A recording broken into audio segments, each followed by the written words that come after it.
Hello, and welcome to 2020 Vision. What will production look like when we restart? I'm Michelle Bird, Associate National Executive Director of the Producers Guild of America. It's my pleasure to introduce our moderator, Bill Horberg. Bill is a former studio executive and veteran producer of film and TV projects. His company, Wonderful Films, is located in Kingston, New York, and Bill is currently Chair Emeritus of the Producers Guild of America East. Bill? Hello, thanks, Michelle. Hey, wait a second. TikTok said we were going to have 1 million producers signed up for this webinar, and I only see a couple hundred of you. What's going on here? Anyway, thanks to the PGA, our fearless leaders, Vance and Susan and Michelle Bird and Diana White, who's in the command pod in New York organizing all this. It's been a really robust season of these webinars. PGA's been putting on some great programs for us. I'm going to be talking to our guests, who I'll introduce in a minute, and you all have the ability to submit questions throughout the session, and we'll certainly turn towards those in the second half of the program. Tonight's topic is the future of production and content. I've said it before and I'll say it again. I have the utmost deep respect and admiration for the job of being a producer. It's never been easy, but honestly, has there ever been a year as hard as 2020? Life forced us all to hit the pause button. And sometimes when you have time to stop and reflect, you actually can see things that you missed before or didn't pay close enough attention to. I was thinking of 3 words I've been hearing in my 40 years in the business, but I really never gave enough thought to the depth of their meaning. Business as usual. Our industry has accomplished many amazing things and has been guilty of many things. And one of them is doing business as usual. When you think about the deep systems of power that are embedded in those 3 words, and you think about the last 3 months, doesn't it feel like the world just said, no sir, no more, no more business as usual? I hear it. And what I know is we can't go back. The future may hold a vaccine for this pandemic, God willing, but there certainly will be others. And there's certainly no unseen the 8 minutes and 40 seconds that is only the latest manifestation of the systemic racism that has been so tragically a part of business as usual, not only in our law enforcement and in our society, but within our own industry. So while we've been on pause and our hive minds have been working as a community to solve the problems of safe production in a pandemic world, we also have to see this as an opportunity to fully embrace as a core mission, creating content and creating opportunities for the makers of content and our crews to be as diverse and as representative of the world we live in, as the world we live in. As the preacher once said, the setback is the setup for the comeback. We all want to come back to work, and hopefully we can find a way to do so that puts business as usual out of business. We are blessed to have 4 incredibly experienced and respected voices in our producing community with us this evening to talk about these core changes we are all anticipating in the way we work, to share what they know so far, and to answer your questions as best as they are able, since some things this early on are simply still unknowable. So let me introduce Holly Carter, is the executive producer of the Clark Sisters' First Ladies of Gospel, Lifetime's highest rated original movie of 2020 on both broadcast and cable networks, with an audience of over 3 million and an additional 11 million streams in its debut week in April. Congratulations, Holly. Holly is the founder of Releve Entertainment, a multi-platform production and talent partnership boutique behind unscripted shows such as Oxygen's The Preachers of series. And as of last month, although announced in the trades today, our other guest, Yolanda Cochran, is the new Senior Vice President of Live Action Production at Nickelodeon Awesomeness, where she oversees scripted, unscripted live events and specials. It's the greatest title I've ever heard, Senior VP of Awesomeness.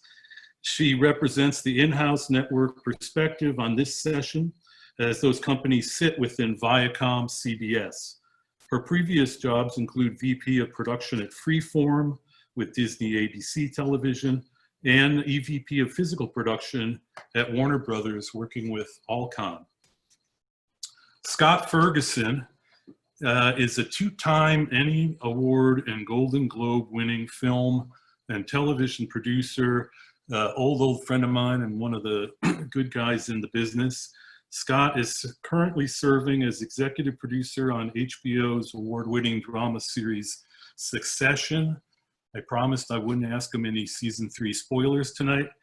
His credits include The Night Of, You Don't Know Jack, and so many of all the great HBO films that we've seen over the years. Temple Grandin, one of my favorite movies.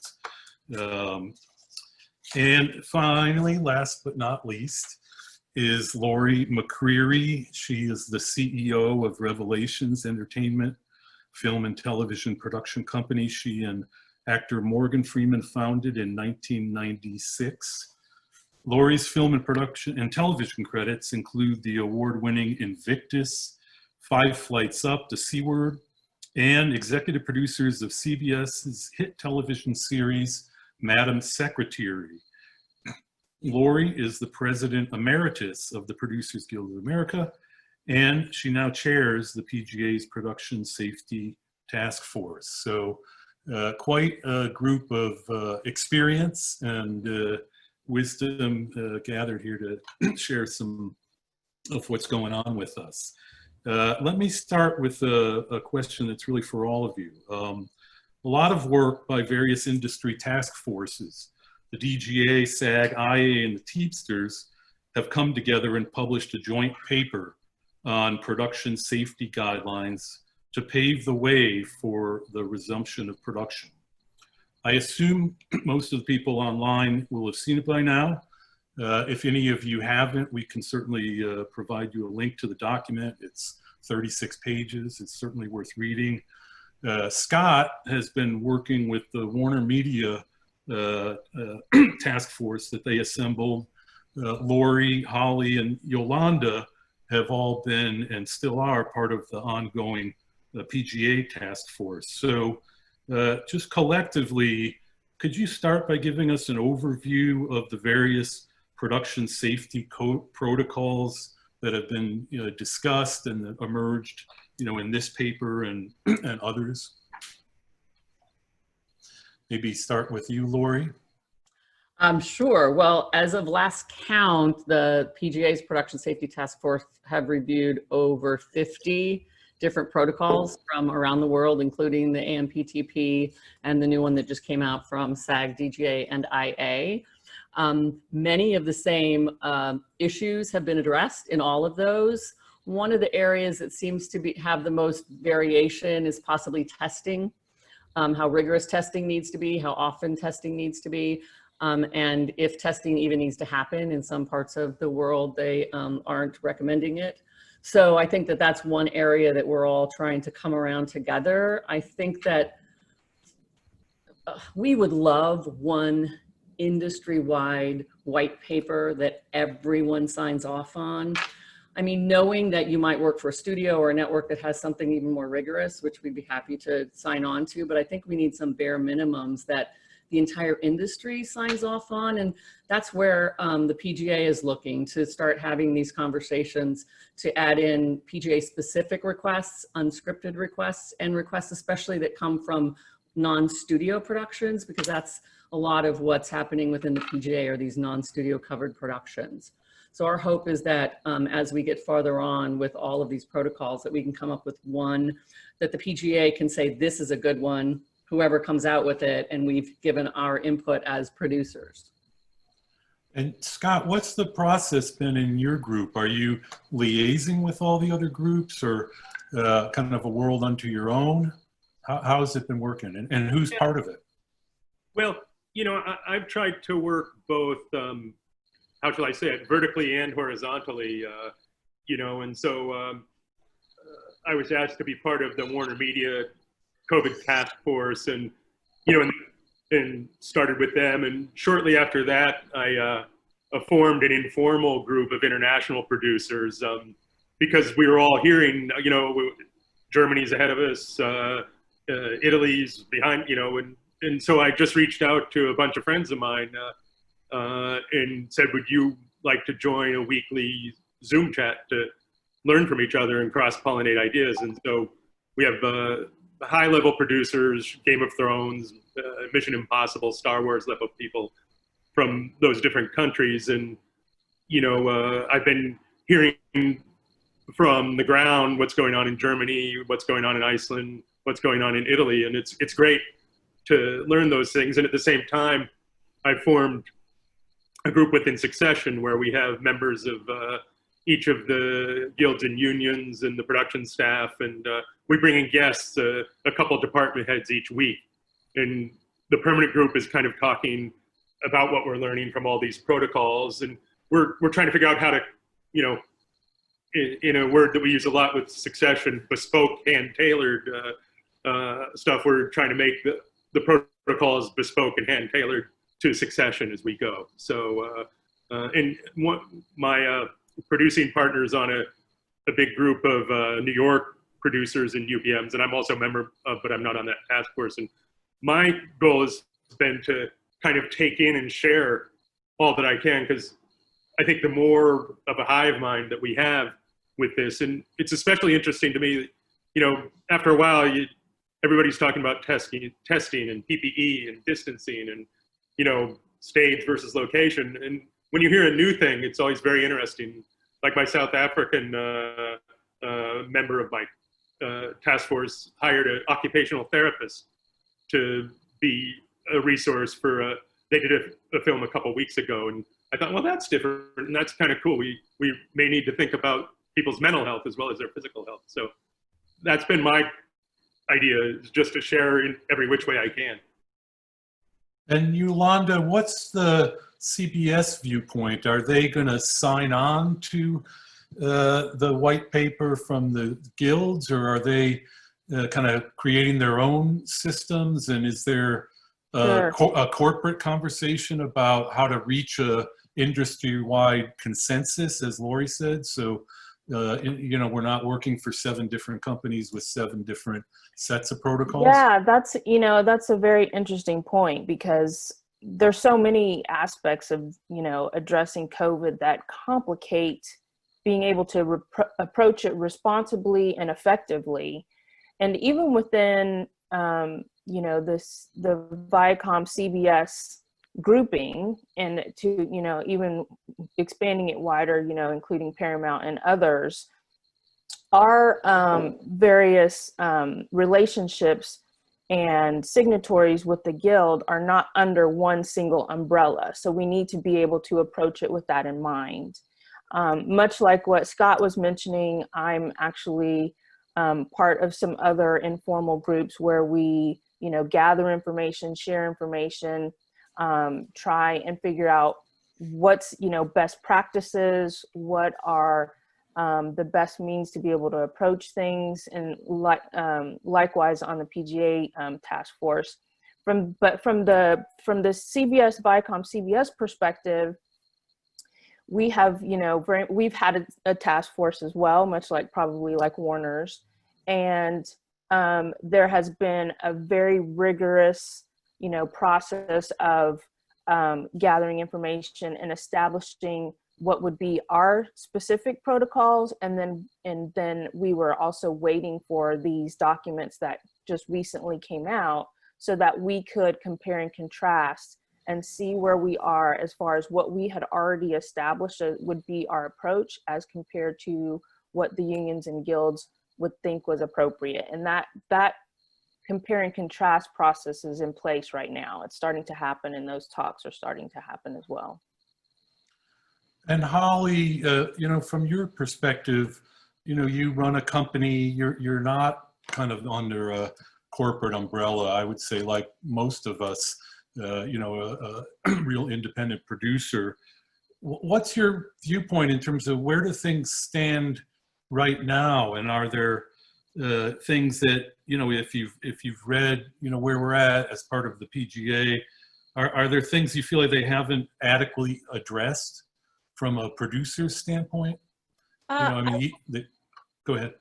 Well, I will say my company is actually partnered with All3 Media, which is a global company. So everything that we do is still kind of, you know, couched under the global UK mandates, if you will.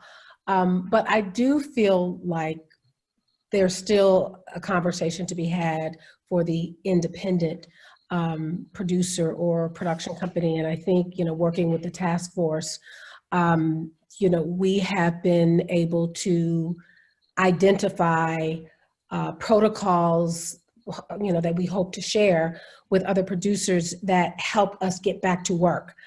There are, you know, for us, it's a little tricky because, you know, some of the things that we do are a bit independent when it comes to, you know, the new way of shooting and being in business, the COVID way, the Zoom television shows that have now become a real big deal, of which I have a few.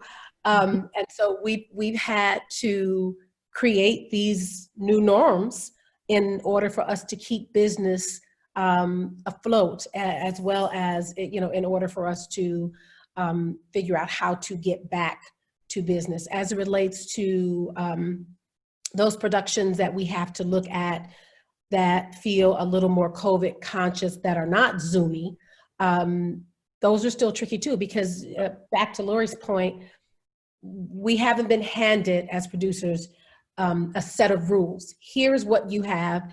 This is what has been identified. Go for it. We're still waiting. And I think one of the things we talked about the other day is we need a seat at the table. So we know exactly what we can do, so that we know exactly how we can protect our crew, our talent, and at the end of the day, get back to work in this new norm, if you will. So I think it's, you know, it's all still evolving. I think all of these task forces that have come together are endeavoring to make it a little more seamless for us to get back out there. But it's, you know, it's a new normal, and anything that's new requires a set of protocols, and we're still waiting for those that are signed and sealed.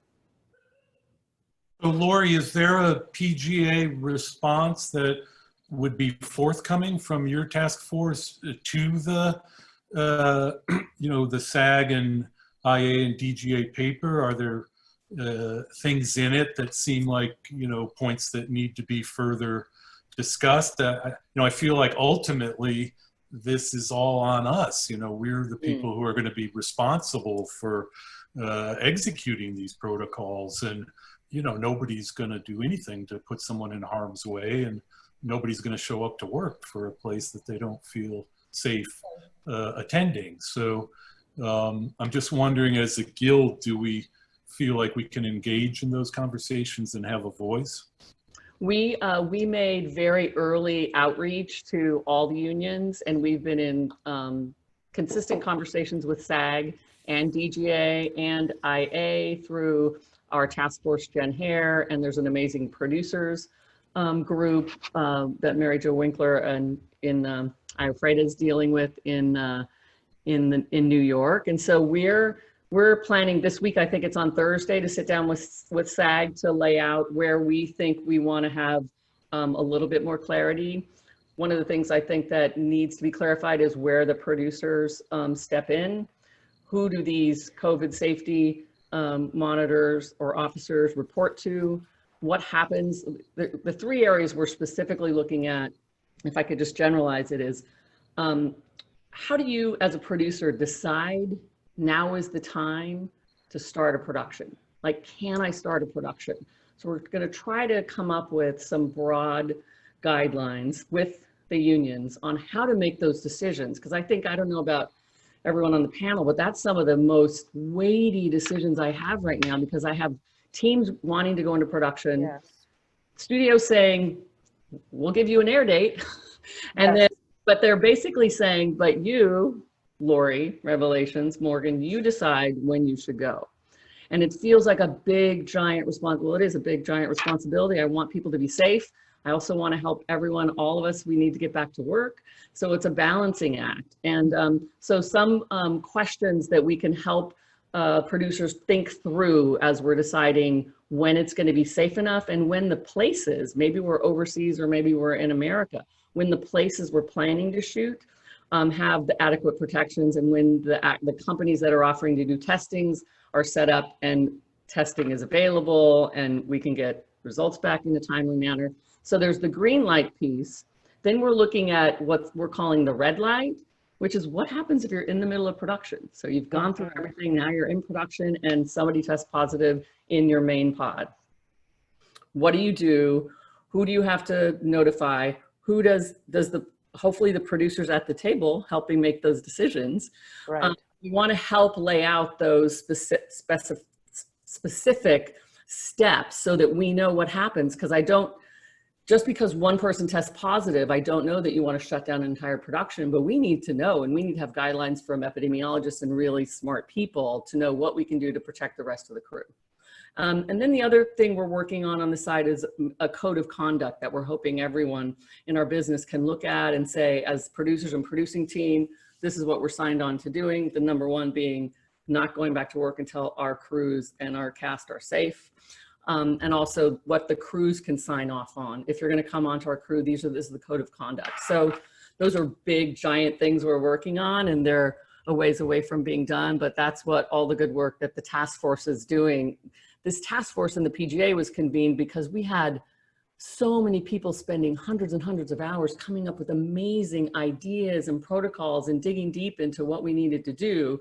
So we thought we would roll it all up into this task force. And AP Council is giving us really important information. We're getting information from really great parts of the PGA and individuals within the PGA that are helping us. Scott, this might be one of those questions that doesn't have an answer yet, but can you give us a sense at all of timeline, from where we are today to where you think these, conversations will culminate, and, some kind of industry-wide set of protocols for the working conditions that would allow people to resume? Are we months away, or? Give us a date. Thanks for the easy question, Bill. Crystal ball. That's a batting practice pitch. What I would say is I think we'll be on there's not going to be a magic moment when the whole industry gets greenlit. I think we're on a sliding scale. They never stopped in Iceland. And my German producer on my forum had a show start shooting in Berlin on stage on May 11th. There's small things happening outside of the major guilds and unions in the States now. And, I think to the degree that a show can be done within certain limitations, it'll be able to start sooner. I think my broad sense of, I think the UK is aiming to go in July. Italy is actually already getting going. Most of what I'm hearing on the street is, with a few exceptions, I think most people are feeling kind of fall Labor Day-ish, aiming for shooting or beyond, depending on the challenges of your show. For domestic production. Yeah, in the U.S. And I think we've all, I've tried to be careful to not give a sense of a firm date, but a rolling forecast. We went out of the gate with a bigger delay than a lot of places. I remember the the first wave of shutdowns, a lot of places were going 2 weeks, and our partners at HBO were going with 6 to 8 weeks, which seemed like a better start. And so, you know, our goal is to do it safely. That's an awesome responsibility for those of us who are in management. Fortunately, we have partners in those decisions, and also some resources, you know, that we're gathering. Like we have a physician who's advising HBO, and we're looking for these COVID partners. And so we'll try to make an intelligent, safe, and responsible decision about it. And we're hoping to go as quickly as we can because we're all anxious to do what we love doing. And the size and the specifics, the size and the specifics of your production are going to dictate as well. And whether you're scripted or unscripted, there's, you know, there are certain types of productions that might lend themselves to being achieved safely. If you have a smaller crew, if you have a smaller cast, if your location is outdoors, if the creative of your scenes doesn't involve, you know, so many people being in, you know, a small space together. So those are parts of the considerations too, from a timing standpoint of when you might be able to get back. Yeah. Certainly we need to, yeah. And to speak to that, for example, this weekend, this week, we are literally shooting a BET Awards performance where the cast, or not the cast, but, you know, the artists are in Detroit, which is a semi-open market. We managed not to have band, but we used 3 singers behind the 2 leads, and we're very careful on how many crew people are actually a part of that production. So it really, to your point, Yolanda, depending on what the production is and if the market is open or not for that, and exactly how many people it takes to make this work. Now, we also have to make sure everybody is COVID-free, and whether that's a temperature check or give me your tongue so I can swab it, whatever it is, whatever we're going to do. But it definitely depends on, you know, what the production is as it relates to those who are going into production. Yeah. It seems like a natural segue to something else I was thinking about, which is, you know, COVID is forcing us to fundamentally change a lot about the physical nature of production. But how is it forcing us to also change the nature of what we're producing and the kind of content that we're able to make, and, you know, all of these socially distant norms and remote work norms, and, you know, Zoom is the new meeting, and what do you guys feel about all that? And you know, is that are we gonna lose something in translation as we move to this more distant and separate way of collaborating with each other? I will say it's interesting because in this time frame right now where we are precluded from having in-person production, but still needing to produce content and get content out there, we still have an audience who wants content. So the current solve for that is to do remote production. And, you know, there are certain productions that, you know, have been for the digital platform that have been doing things like this for a long time. We're doing more of that for, you know, a larger digital or linear platform space. And to that degree, it's a bit new, somewhat.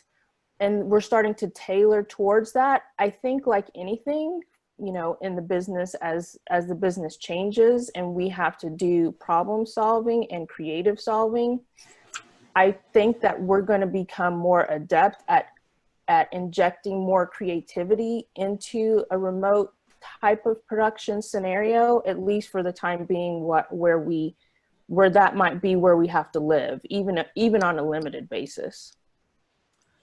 think it's, for me, it's exciting as a former technologist, because I think that what it's doing is it's allowing us, one, to use some of the technology that we've all been kind of testing as just something that seems to be nice. Like we were talking earlier about a virtual video village. There are a lot of things that we've tested over the last 5 or 6 or 10 years that we now are going to rely on, right, for doing this kind of a thing.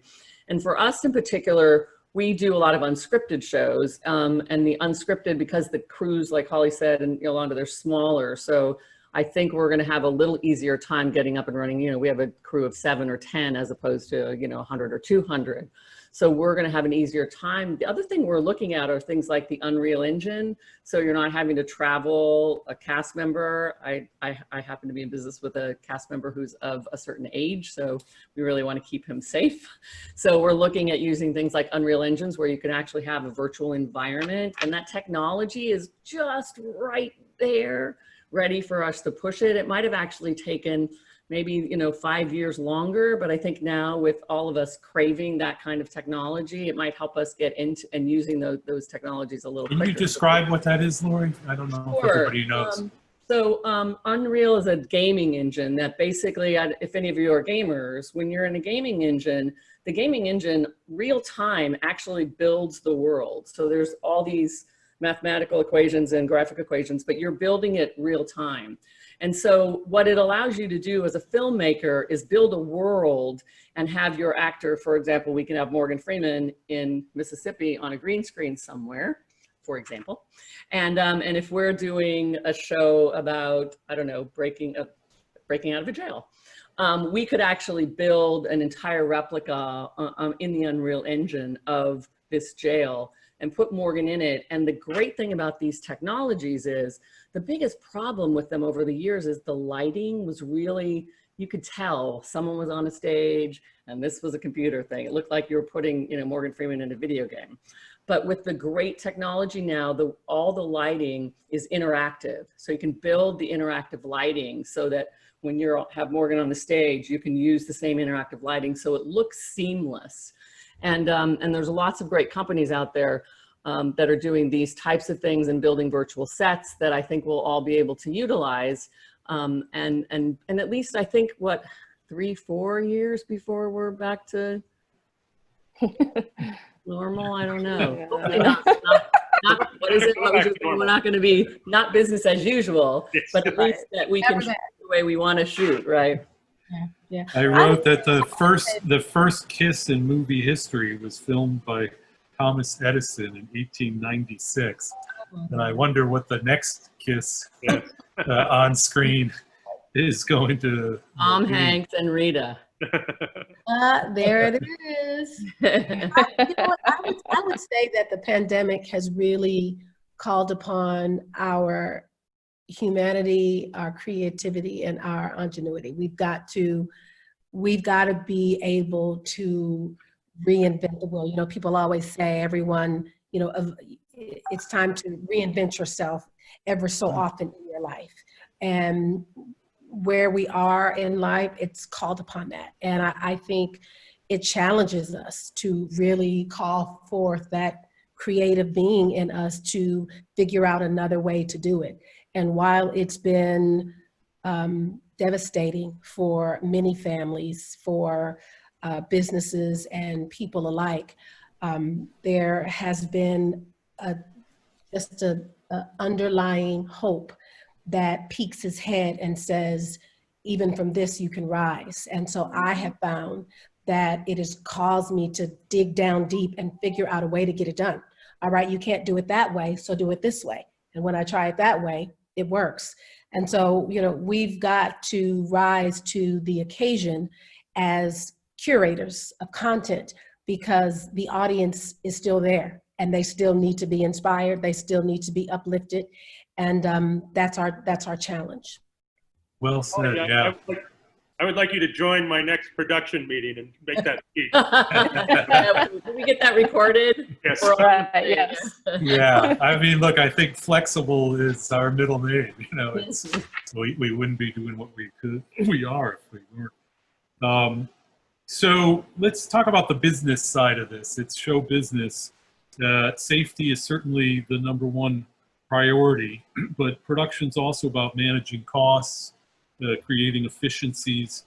And, you know, when I read that 36-page document, I just was trying to imagine, and people I'm sure are doing the math, you know, what impact this is all going to have on budgets, production schedules. You've got additional equipment, you've got additional time that's required, you've got quarantine time possible. So how are these all going to get paid for? And is anybody in your world, you know, been kind of crunching all this? And is there a sense of what the added cost to a show is going to be to comply with the protocols? Well, certainly, you know, in my various task forces, you know, that's part of what we're attempting to do. And I always, for better or worse, and it occasionally drives a few of my partners crazy, is tend to try to free my mind and spin whatever ideas that I might have without really worrying about the affordability in the first phase. Because, you know, you may come upon a solution that may at first seem unaffordable, but end up saving you money elsewhere. And so I like to have an atmosphere where we can speak freely, and then, you know, a few of the crazy ideas will fall by the wayside, and hopefully some good ones will come into the mix. But we're definitely in the process of talking it through and figuring it out, and we're making the post-COVID budget for season 3 as we speak. You know, so Are you but I don't think we have a scheduling? final. Are you scheduling shorter days and longer span of weeks? And Yeah, you know, we're trying to also benefit from the people who go before us. You know, one of the interesting things I started hearing from the Germans who started in May, and also one of my colleagues on both the Warner Media and on the International Forum knows the people in Australia who kind of invented the pod system. And these are admittedly simpler shows than Succession. But the initial feedback is that it's going better than anybody initially anticipated. You know, and they had added days to the schedule, and they're starting to think they can claw back the time they added. But certainly adding a factor of you know, working 10-hour days, and so adding, like, the rule of thumb, and nobody really knows until we start doing it, but it's maybe a 10% additional amount of time on your schedule to allow for the impact of those kind of conditions. another business question, and I've been talking to people about it a lot. You know, liability is a big issue for us as the producers. You know, is there any form of insurance that's going to be available to us? What happens if, you know, one or more people get sick on one of our shows? And, you know, certainly as an independent producer, you know, you can't afford to take on that kind of personal exposure and liability. And it seems, from what I'm hearing, that the insurance market is not going to provide any private way of protecting yourself from pandemic risk. So I just don't, you know, if anybody can speak to that, and how are you guys imagining dealing with that? Is there a government solution that we need here in order to be able to backstop the independent productions that aren't able to self-finance? I think I hope it's not that same government that's actually addressing the pandemic in the first place. Oh, Yolanda. Yolanda. No. The talk is about to take a turn. Yeah. Right. Just saying that we still have a problem that we're still trying to figure out. That's all I'm saying. Insurance is definitely a tough piece. I tell you, in my, you know, former life producing pictures with Alcon Entertainment, you know, we were self-financed, self-produced movies. And, you know, bonded all of our pictures. And that's a really, really tough proposition right now for any new projects. I'm not quite sure from that standpoint how we would get things off of the ground right now with, you know, being able to, you know, assure our lenders that they're okay, that we can move forward, that we have financial instruments in place that will back us up, that we have, you know, insurance, you know, things that we've talked about in the task force is whether or not they're going to be full exclusions for anything going forward. So that's a tough piece of it. Yeah, So go ahead, Scott. my sense is that, you know, we don't have facts, but I would be shocked if private insurance will insure COVID-related extra costs past the policies that were in place prior to. And, Yeah, no, you know, that seems to be the. That's I mean, I was on a call last week with Steve Ransohoff, who, you know, is the CEO of the premier bond company, Film Finances. And, you know, he said the first week in March, they had 131 claims right. submitted. So Yeah. it just kind of blew out the entire business model. And he mentioned there's some legislation pending, you know, as you said, Yolanda, that might be a slow climb up along a tall mountain.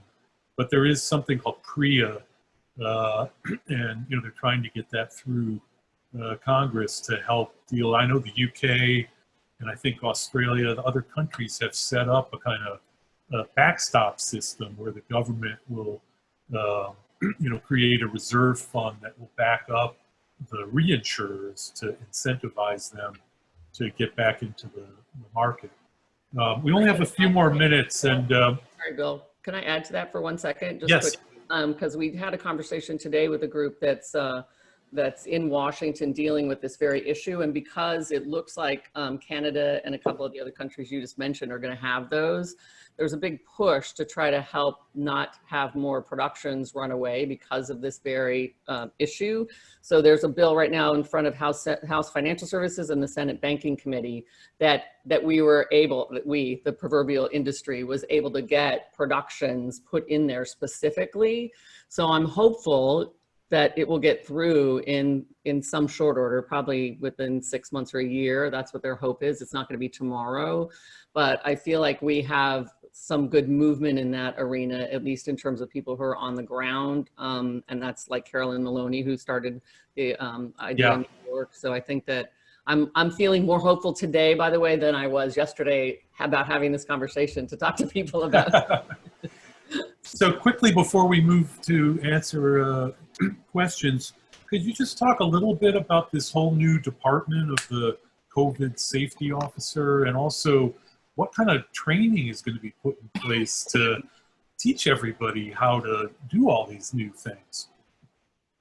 Yeah, well, you know, I was on the Warner Media Task Force, and I started to ask those kind of hard questions, and I discovered when you ask those questions, it means you end up on a subcommittee with yet another weekly Zoom call. So I've been part of the HBO kind of sub-task force on that very issue. And, you know, the first couple of times we gathered to talk about it, it was talking about the job description. And at a certain point I said, you know, this sounds like the job of a unicorn, because we wanted so many different skills to be in the same person. And so, you know, we started to break it down and talk about maybe, you know, there might be you know, there's the leader role that we're feeling we need someone with some level of medical experience and knowledge. And then there's probably a managerial person who would be dealing with ordering PPE and tracking the budget and, you know, getting time cards and, you know, like a best boy job. And then there's probably, you know, deputies that would be in different parts of the operation. On a big show, not only do you have the shooting set, but you have, you know, the construction crew, you have the prepping and wrapping crew. And on a big set, it's likely that you may have multiple areas, you know, like dividing the set into the shooters who are in the red zone, and then the kind of zone B or whatever the Guild DDA called it, you know, with hair, makeup, and wardrobe, and care and feeding groups that all need supervision as well. as well as probably PA level folk to kind of keep cleaning and passing out PPE, whether they're, you know, craft service or PAs, depending on what part of the world. So what department would these people be in? Is it like an AD department or? You know, department? I sort of feel like that's going to be a dialogue between the various stakeholders. You know, the studios may have one point of view and the unions may have another, and so, you know, we'll probably have to see how that all settles. And I don't have a sense quite yet where that's going to end. But probably people need to be trained up, right? I mean, there's not a body of available talent who have all these multiple skill sets that you're describing. No, and we've started interviewing people, you know, and they come from diverse backgrounds. You know, there's like industrial compliance people we've talked to people involved in disaster relief. We've talked to registered nurses, ex-military. The German show that I first talked to hired a German army medic, which seemed kind of like an interesting combination of both the medical as well as the big logistical moving parts aspect. So I think it'll be, you know, we'll be inventing it as we go along to a certain degree, and whoever that person is or people are will be our partners in figuring it out on the go. Did you guys see the article in the New York Times yesterday? Just for a smile about, you know, the adult film industry, of course, is way ahead of all of us, you know, because they've always been early innovators. Early adopters. They always are.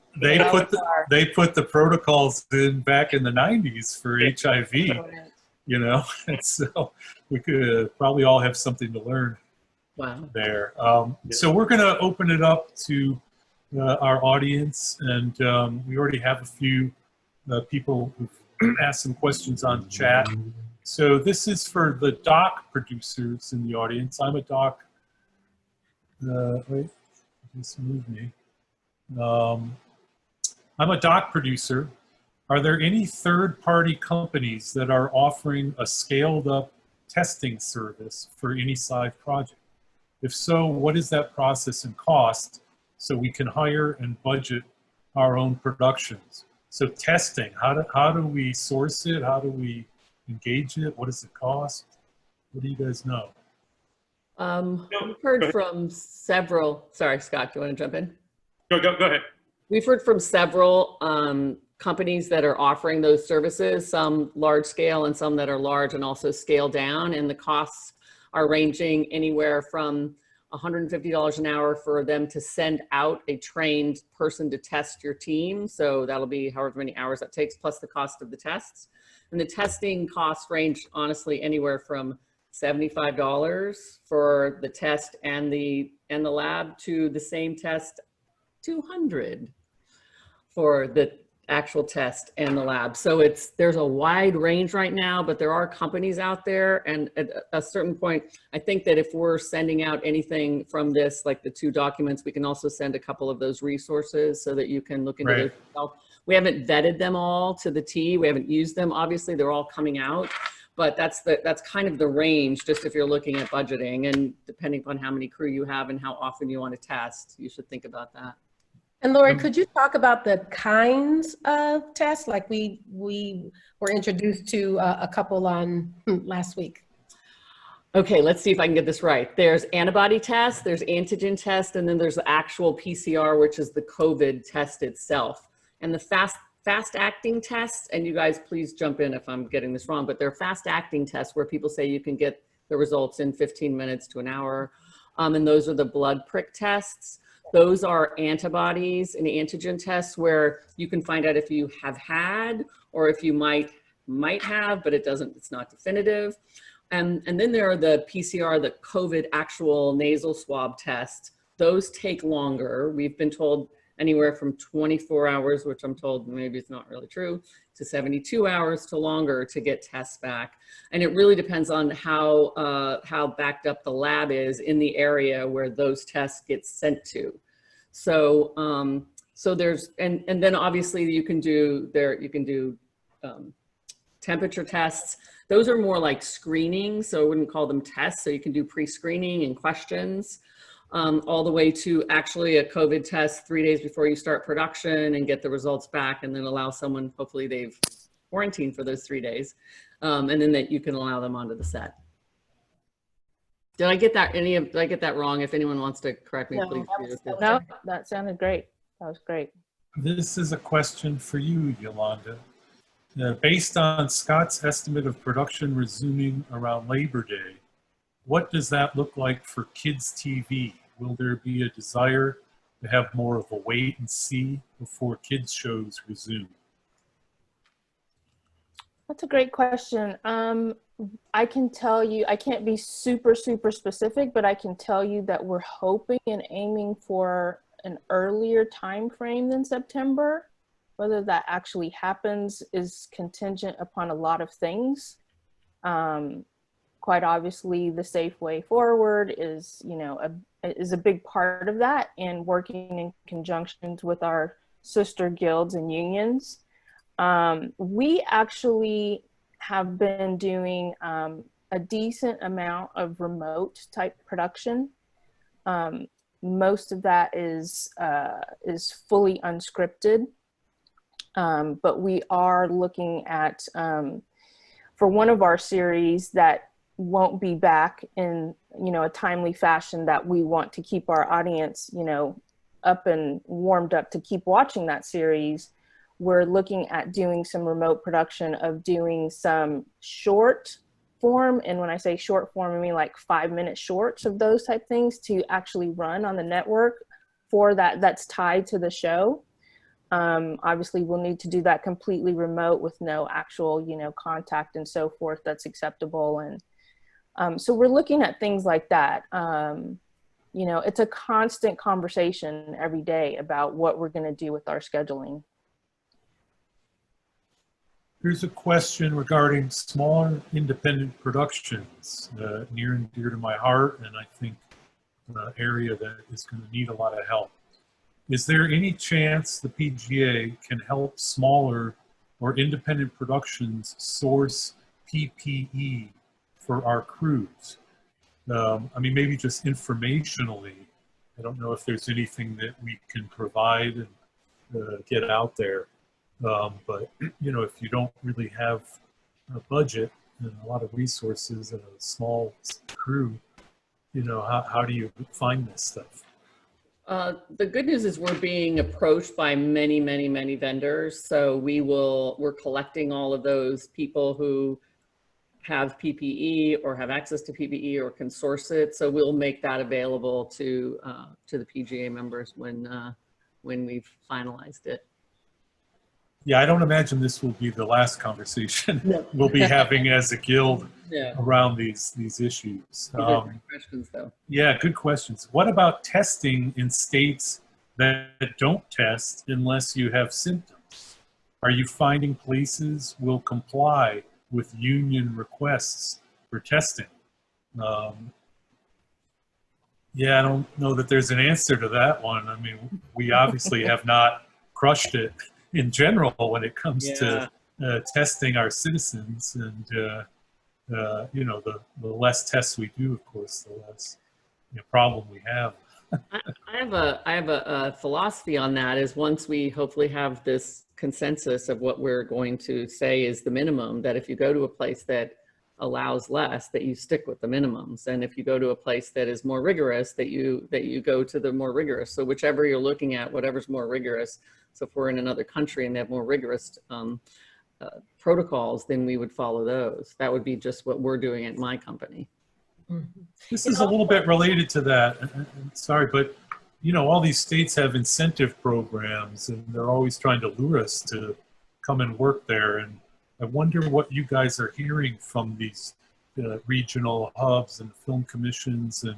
And apropos of that, do you think any of these additional costs that we'll be adding to our productions, it's really important for independent films, will any of those be rebatable? Will they, qualify for the incentive programs? That's actually a great question, Bill. That's a great question. I imagine it will probably depend upon working with the local film commissions and trying to ensure you're making that spend within the jurisdiction of that location. But it's certainly a conversation we should be thinking about having. Yeah, you know, my sense is that as an industry, we're likely to stay more cautious and more careful than, you know, all but a few states, governments, as well as the federal government, certainly. But that's a really interesting question where if you're contemplating shooting, say, in a state that isn't on the kind of more, shall I say, aggressive end of the spectrum fighting COVID, and they would withhold, I suspect your show, and who knows what's going to come out of the various guilds and unions, but if you can't give an adequate number of tests to your cast and crew to meet the industry standards, I probably would start looking for another state, you know? Yeah. Because I wouldn't want to have actors or crew members to be exposed in a way that inadequate testing could cause. Here's an interesting one. Can anyone speak to day players? On features and scripted TV, how will we deal with day players on cast and crew and also extras? Costs are, no, that's one question. Okay, yeah, so extras and day players. I mean, I guess that industry paper talks about content without a lot of scenes for extras, right? I mean, I just don't see that happening in the short term, big crowd scenes. I mean, Does some of right the now. conversations we've been having, you know, with like producing peers around the world, are trying to have a stable group, you know, like having 20 or so people that you kind of treat like a regular crew member and they're in the same testing regime and you carry them, you know, and that's kind of not business as usual in terms of having, you know, a new crowd every day and, you know, changing up. So we may be doing a little bit more of that and certainly a lot more VFX, but it's also a question for day player crew and, you know, whether there'll be some kind of testing regime where if you've gone to certain approved labs and gotten the PCR test within, say, whatever the 3 days a week that you need to, and if you can show your kind of credential that I was tested on Monday, you know, we may have to work on a kind of testing pool for day player crew and cast, because otherwise it seems you'll either, then you'd be had the burden of cost of carrying people for days on end. But I think with that, whether they are, here I come, day player, night player, afternoon player, or midnight player, they need to be included in that round to make sure that everybody is safe. And so while you know that, you know, now we've got to take into consideration the extras or the day players, I think just in fairness to everybody on set and the way we have some markets are going up, some markets are coming down. I mean, they're reporting different things in terms of, you know, how COVID is performing or how it's, you know, declining. And I think for that same instance, we need to make sure there are protocols for everyone, crew, day, night, what have you, just to make sure that we can get back to some sort of normal with productions. Because if we don't protect them, then we're not protecting us. Exactly. Mm-hmm. Mm-hmm. Here's an interesting one. What do I do if production or producer asks the crew to sign a COVID waiver? Have you guys heard about that? Is that a real thing? Didn't that happen just recently at some big event that was in the news recently? Yeah. Sorry. It's like getting on an airplane. It's like getting on an airplane. Fly. In terms of our industry, I know that was floated in a Deadline article a month or so ago as something the studios might want to do. And I have heard nothing but fairly firm pushback against that idea. And what my exposure to my studio partners is that that's not something they're contemplating at this time. So I think that's going to be out of the norm. And I can't imagine a scenario where we're going to be able to, that's going to pass muster with some of the. Yeah, I would say anybody presents you with a waiver, Yeah. don't sign it. Even if We would recommend quite not frankly, signing it. yeah, quite frankly, even if such a waiver existed, I can't imagine, I mean, who knows, maybe there's some brilliant lawyer out there, but I can't imagine it standing. You know, if it push came to shove, it would end up being nullified. And what does it make us look like? Yeah, yeah, It says something that feels right. very not what we want to be. Yeah, Yeah. absolutely, Ollie. Yeah. Exactly. Have you heard about the standards set by the soap opera industry with distance shooting of actors, which will be edited to look like the performers are closer, and then using spouses and partners for love scenes and kisses? Is there anything along those lines in terms of possible distancing guidelines for scripted content? Well, long lenses do wonders. Right? I actually have heard about this mode of shooting, and unfortunately I'm not really educated about it, but being able to shoot people separately and having it frame out such that they would be in the same place. I mean, I don't know if this is, you know, a lot of visual effects trick or or what all, but I have heard of this and heard someone who has seen it done pretty seamlessly. The kissing part, you know, that doesn't work. Yeah. I mean, I think, you know, like Holly said, we have to be creative. You know, sure, yeah. It's kind of forcing us to rethink. I'll bring my husband in and kiss him anytime. I mean, well, we touched on this a little bit. What is the panel's outlook on the future of low-budget indie features in general? Budgets less than 2.5 million. Given the extra cost of COVID insurance, do you think those projects will have to wait for a vaccine before they can get up and running? I think my feeling is those shows, like I was saying, there'll be a sliding scale of when things start up, and if you can be small, like 10 people, it's going to be sooner than 150 or 500.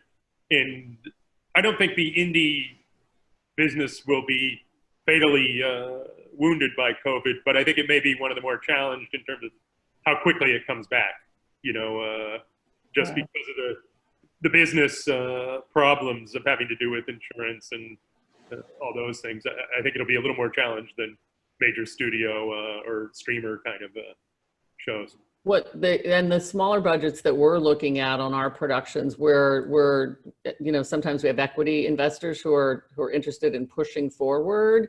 And what we are having to do is really look at what the potential costs could be if you had to stop down. Like, how can you make deals with crew and cast? Can we talk to the unions if we had to stop down? Because those are the kinds of things that you're going to need an equity investor to agree to up front, because you don't want to go in with them blind thinking that this is just going to be business as usual. No more business as usual. No more business as usual. But I think the more that, just to give some hope, I think that there are investors out there who might look at this as an opportunity to get into the industry in a way that they've not had an entree before. So I would encourage all of us, put myself in that, indie producers out there, to not give up and keep looking for those people that are interested in the stories we're telling. And hopefully that government-backed insurance as a backstop will happen, and I think that'll be a life raft to that. Yes, and hopefully we won't have to go to Canada to get it. yes, let's hope. A different waiver question. Do you feel the same way about producers asking documentary subjects to sign a waiver? I'm not sure what that means, a waiver in regards to Documentary. in regard to COVID. COVID. Talent that's being interviewed. I would treat them like talent. Yeah. I don't think you would ask them to sign something. No. I wouldn't.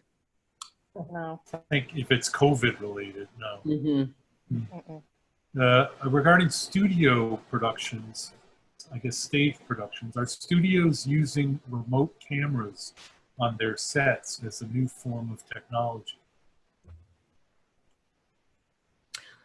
Well, I know the ASC Tech Council are working strongly with everyone, producers. They've talked to us just about making sure that the new technology, remote heads and things are available, so you don't have a camera operator right next to a focus puller. So I know that they're pushing for those to be more broadly utilized, because it does take away, you know, a couple or three people per camera from being in such close proximity. So it's not a bad thing if you can afford those kind of things on your production. And I think it's very show specific too. You know, I think, you know, in our succession working group, the DP has talked to the focus pullers, and they're all happy to work from a focus monitor instead of being right there. But we couldn't do it without the operators in the room for our show. Absolutely. You know, we couldn't do the long lens thing. And our show is very built around the camera dancing with the cast all the time.